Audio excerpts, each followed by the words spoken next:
আপনারা জানেন যে আমাদের নবম পে স্কেল বাস্তবায়ন নিয়ে চরম আন্দোলন চলছে সারা দেশ থেকে।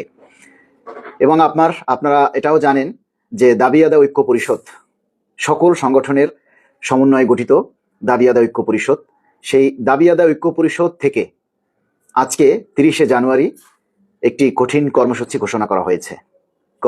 কর্মসূচিটা হচ্ছে আগামী 1 তারিখ থেকে 3 ফেব্রুয়ারি পর্যন্ত নিজ নিজ দপ্তরে বা প্রতিষ্ঠানে সকাল 9টা থেকে বেলা 11টা পর্যন্ত 2 ঘন্টা কর্মবিরতি ও বিক্ষোভ কর্মসূচি দেওয়া হয়েছে। রবি, সোম এবং মঙ্গলবার এই 3 দিন পে স্কেলের গেজেট প্রকাশের দাবিতে সারা দেশে যত প্রতিষ্ঠান রয়েছে, স্বায়ত্তশাসিত, সরকারি, আধা সরকারি, স্বায়ত্তশাসিত, আর্থিক প্রতিষ্ঠান, তারপরে আরও অন্যান্য যে প্রতিষ্ঠানগুলি রয়েছে, সব প্রতিষ্ঠান থেকে এই কর্মসূচি পালন করার জন্য আমরা আহ্বান করছি এবং দাবি আদায় ঐক্য পরিষদের সাথে একাত্মতা প্রকাশ করেই আমরা কর্মচারীদের স্বার্থে আমরা সারা দেশের সকল কর্মচারীদেরকে এই কর্মসূচি পালন করার আহ্বান করছি। বাংলাদেশ সরকারি কর্মচারী কল্যাণ সমিতির ব্যানারে আপনারা সবাই সারা দেশ থেকে এই কর্মসূচি আপনারা পালন করবেন। রবি, সোম এবং মঙ্গলবার সকাল 9টা থেকে 11টা পর্যন্ত 2 ঘন্টা কর্মবিরতি। এর মধ্যে যদি পে স্কেলের গেজেট প্রকাশ করা না হয় তাহলে 6 ফেব্রুয়ারি কেন্দ্রীয় শহীদ মিনার হতে যমুনা অভিমুখে ভুখা মিছিল করা হবে। আপনারা সারা দেশ থেকে যারা এতদিন কর্মবিরতি চেয়েছেন, এইবার আমরা দেখতে চাই সারা দেশ থেকে কতজনে এই কর্মবিরতি আপনারা পালন করেন। দাবি আদায় ঐক্য পরিষদ থেকে কর্মসূচি ঘোষণা করা হয়েছে।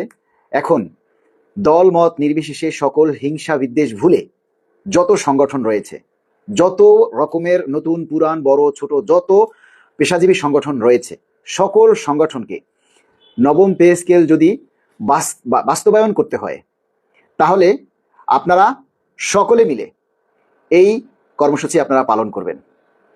আমরা কারো সাথে হিংসা করতে চাই না, কোনো সংগঠনের কোনো নেতার সাথে আমাদের কোনো হিংসা নেই, আমাদের কোনো দ্বিধাদ্বন্দ্ব বা কোনো শত্রুতা নেই। আমরা চাই যারা সিনিয়র নেতৃত্ব আছেন, শীর্ষ নেতা যারা আছেন, তাদের আদর্শে, তাদের দেখানো পথে আমরা চলতে চাই।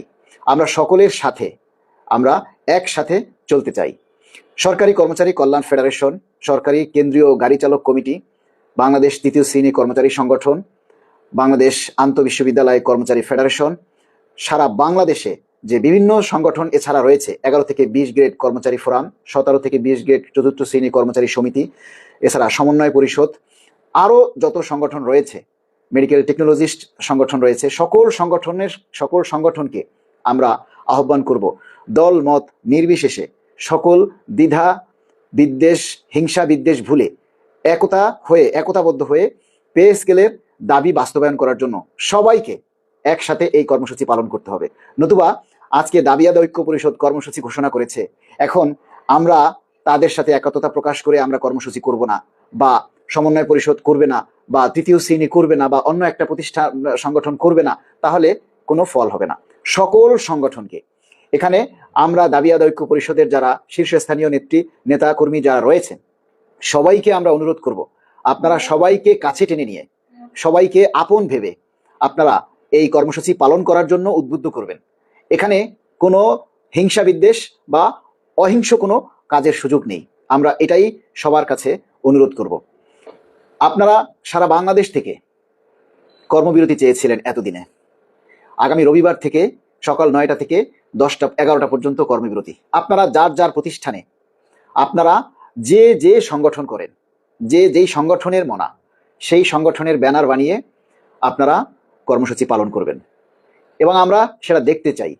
আপনারা যে প্রতিষ্ঠানে কর্মসূচি পালন করবেন সেটা যার জায়গা থেকে প্রচার করবেন, ফেসবুকে, সোশ্যাল মিডিয়াতে কিংবা অন্যান্য কোনো পত্রপত্রিকায় যেভাবে পারেন সেভাবে আপনারা প্রচার করবেন, এবং যাতে আমাদের এই দাবির কথাগুলি মাননীয় প্রধান উপদেষ্টার দৃষ্টিগোচর হয়। আমাদের এত কিছু করার একটাই উদ্দেশ্য, সেটা হচ্ছে মাননীয় প্রধান উপদেষ্টার নজরে পড়া, তাদের দৃষ্টি আকর্ষণ করা।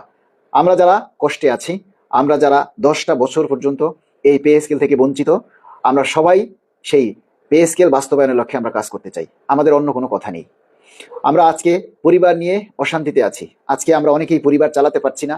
পরিবার চালাতে না পেরে আমরা অনেকেই আত্মহতির জীবন বেছে নিচ্ছি। এটা আসলে সঠিক নয়। আত্মহতি দিলেই কিন্তু সংসার ভালো চলবে? আপনার কি পে স্কেল হয়ে যাবে? আপনি যদি আত্মহতি দেন তাহলে আপনার সংসারটা কিভাবে চলবে? আরে আপনি যেই টাকাটা আপনি বেতন হিসাবে পাইতেন, আপনার পরিবার তো এখন সেটাও পাবে না। তাহলে আপনি আত্মহতি দিয়ে লাভ কি ভাই? তার চাইতে আন্দোলন করেন। আন্দোলন করতে এসে আপনি যদি কোনো সমস্যায় পড়েন, সারা দেশের কর্মচারীরা দেখবে। আপনার জন্য আমরা ঝাঁপিয়ে পড়ব, আমাদের জন্য আপনারা ঝাঁপিয়ে পড়বেন। আমাদের এই দাবি আদায় করতে গিয়ে যদি কোনো কর্মচারী সমস্যায় পড়ে, তাহলে সারা বাংলাদেশ থেকে আপনারা প্রতিবাদের ঝড় তুলবেন, যাতে তার কারো কোনো সমস্যা না হয়। আমরা চাই শান্তিপূর্ণভাবে, সুশৃঙ্খলভাবে আমাদের এই দাবি বাস্তবায়ন করতে। এটাই আপনাদের সকলের কাছে আমাদের প্রত্যাশা। এবং যারা প্রশাসনে রয়েছেন, বিশেষ করে আমরা যে যার দপ্তরে চাকরি করি, সেখানে আমাদের নিয়ন্ত্রণকারী কর্মকর্তা আছেন। সেই নিয়ন্ত্রণকারী কর্মকর্তাদেরকে, সকলকে, যার যার প্রতিষ্ঠানের নিয়ন্ত্রণকারী কর্মকর্তাকে বলবো যে প্রিয় মহোদয়, আপনারা আপনাদের কর্মচারীদের এই কর্মসূচি পালনকালে তাদের বিরুদ্ধে কোনো শাস্তি দিয়েন না। কেননা তারা কিন্তু যে কারণে কর্মসূচি করছে সেটা আপনারও, সেটা কিন্তু আপনি করতে পারতেছেন না, কিন্তু আপনার হয়ে কর্মচারীরা, আপনার অধীনস্থ কর্মচারীরা সেই কর্মসূচিগুলি পালন করবে। এবং এই এত কষ্ট করে কর্মসূচি পালন করার পরে দিন শেষে কিন্তু আপনাদেরই বেতন সবচেয়ে বেশি বাড়বে। আমরা যারা কর্মচারী, তাদের বেতন যতটুকু বাড়ার ততটুকুই বাড়বে, কিন্তু সবচেয়ে বেশি লাভবান কিন্তু আপনারাই হবেন। তাই আপনারা কোনো কর্মচারীকে, বিশেষ করে এই কর্মসূচিগুলি পালনকালে যাতে কোনো কর্মচারীর উপরে প্রশাসনিকভাবে কোনো শাস্তি না হয়, কোনো কর্মচারী যাতে ক্ষতিগ্রস্ত না হয়, সেই দিকটা আপনারা দেখবেন।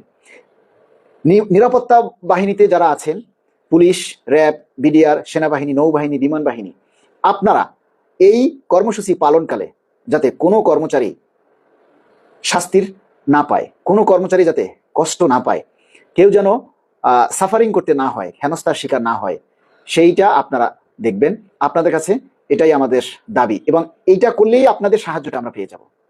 আপনারা যখন একটা প্রতিষ্ঠানকে বা সারা দেশের কর্মচারীদেরকে এই কর্মসূচিগুলি পালন করার জন্য আপনারা সহায়তা করবেন, তখনই আমরা বুঝে যাব যে আপনারা আমাদের সাথে একাত্মতা পোষণ করছেন। আমরা যারা আছে, বিশেষ করে পুলিশে আছেন, গোয়েন্দা সংস্থায় যারা আছেন, তাদের কাছে আমরা অনুরোধ করব, সারা দেশের কর্মচারীরা এই কর্মসূচি পালনকালে দয়া করে আপনারা কারো উপরে রাগ করবেন না, কারো উপরে আপনারা রাগান্বিত হয়ে কোনো কঠোর ব্যবস্থা নেবেন না, যাতে কোনো কর্মচারী সমস্যায় পড়ে।